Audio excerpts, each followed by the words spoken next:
લોકો હૃદય સાથે જોડાયેલી ઘણી ખોટી અફવાઓ અને ગેરમાન્યતા પર સરળતાથી વિશ્વાસ કરી લે છે. આમાંથી એક એ છે કે સ્ટેન્ટ મુકાવ્યા પછી પણ શું બીજો હાર્ટ એટેક આવી શકે છે.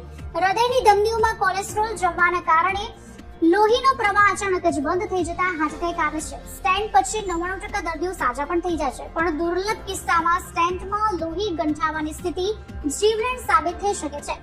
એન્જિયોપ્લાસ્ટી પછીના 30 દિવસ ખૂબ જ નાજુક હોય છે, જેમાં નાની બેદરકારી પણ સ્ટ્રોક કે પછી હાર્ટ એટેક નોંધાઈ શકે છે. આ સમયગાળામાં સમયસર દવાઓ જેવી કે એસ્પિરિન ન લેવી, ભારે કસરત કે જીમમાં જવું અને ખોટો ખોરાક કે પછી વ્યસન ચાલુ રાખવું જીવલેણ સાબિત થઈ શકે છે.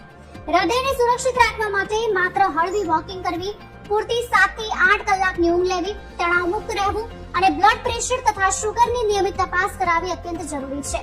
યાદ રાખો, સ્ટેન્ટ એ હૃદયની સારવાર છે, પણ કાયમી ગેરંટી નથી.